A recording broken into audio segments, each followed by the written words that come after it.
Hi, I'm Thorn Bishop and welcome to Top Secret Inc. Today we're walking through issue number 2 of Harley Quinn v01 Prelude and Knock Knock Jokes by DC Comics. Now just take a seat and enjoy the ride. So now we're at the theme park with Harley out of costume.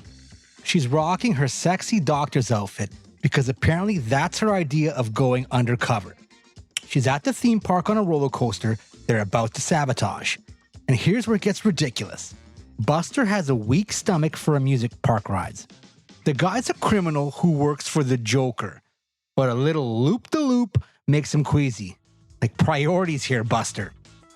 The crew is impersonating some kind of American Council representatives for quality control of roller coaster rides, and if that lie isn't the biggest pile of horse shit you've ever heard, I don't know what is.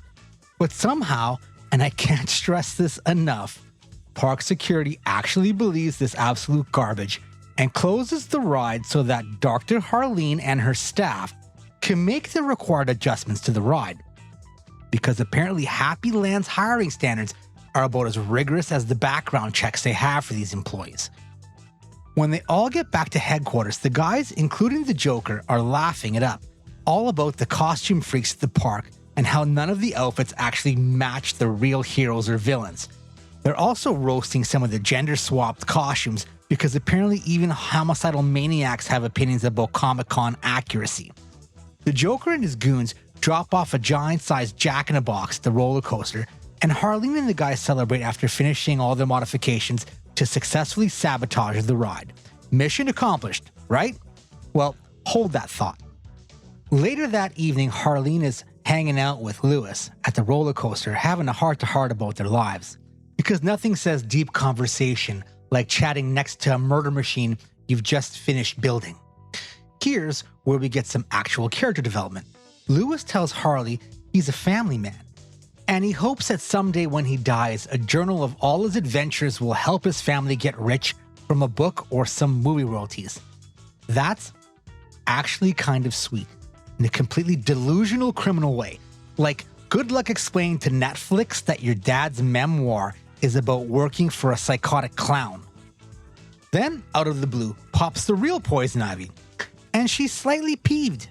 And by slightly, I mean absolutely furious that Harleen impersonated her just to get locked into Arkham to help the Joker escape.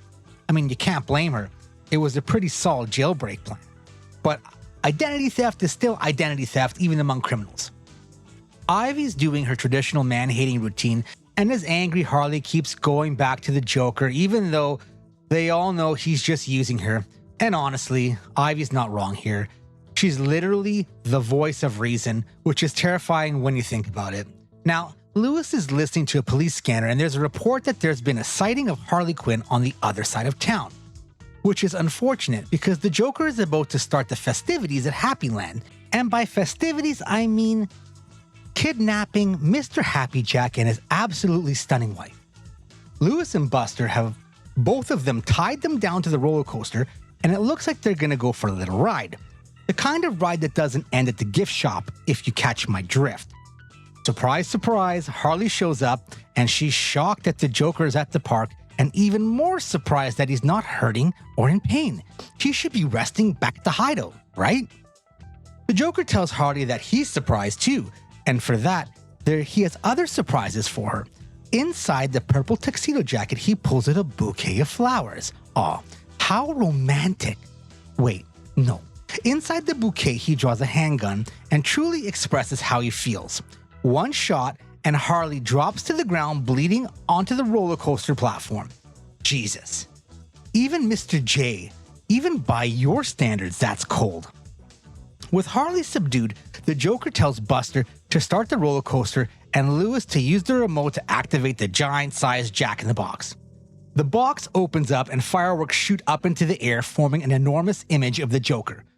But there's only one problem. It's across town, and it should be here at the park. The Joker is losing his mind because how is Batman supposed to come to the park for the big finale if the signal is on the wrong side of Gotham? It's like ordering a pizza to the wrong address. With a few leaps and somersaults, another Harley appears in the same outfit. She says to Mr. J she moved the box once she noticed that Buster and Lewis were moving it around, because she didn't want Batman to spoil their special time together on this first adventure back out of Arkham. And here's where Harley notices Harley bleeding on the floor. Racing over, the real Harley pulls off the imposter's mask. It's Poison Ivy. Plot twist here. The Joker just shot the wrong clown girl. This is just like a really violent episode of Scooby-Doo now. The Joker sends his goons to take out the real Harley, but our girl's got some serious moves. She kicks Buster in the head and approaches Lewis. Meanwhile, the ride's been activated, and we can hear screams from the tracks above. Apparently, Happy Jack's wife is not enjoying the surprises they set up for her. Harley jumps in, kicks Lewis right in the head, and knocks him out cold. The Joker tries to shoot Harley point blank, but the gun jams because apparently even his weapons have trust issues with him. She grabs him by the neck, and then he bitch slaps her with the butt of the gun.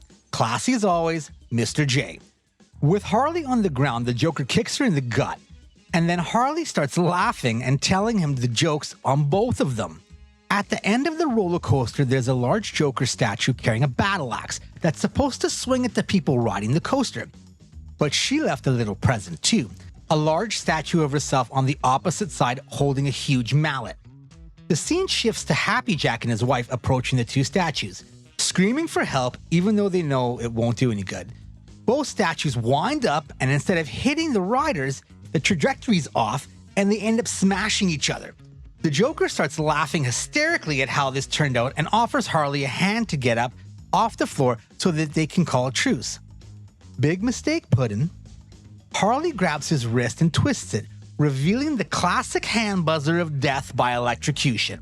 She then grabs his arm and tosses him off onto a wall of a nearby building. Suddenly, fireworks start going off all over the building. I guess the Joker always goes out with a bang. Literally. The scene cuts with Happy Jack talking to Commissioner Gordon, telling him he wants Harley alive because he has some unfinished business to deal with her. Finally, we get Harley and Poison Ivy on a building rooftop with Ivy's arm all bandaged up. Ivy's angry because Harley doesn't get why she got shot. And Harley's like, I do understand, but you shouldn't have been dressed like me. Then you wouldn't have been shot. Which is peak Harley logic right here, folks. Like, sorry, you got shot while impersonating me while I was impersonating you. It's like Inception the movie, but with more blood and worse decision making.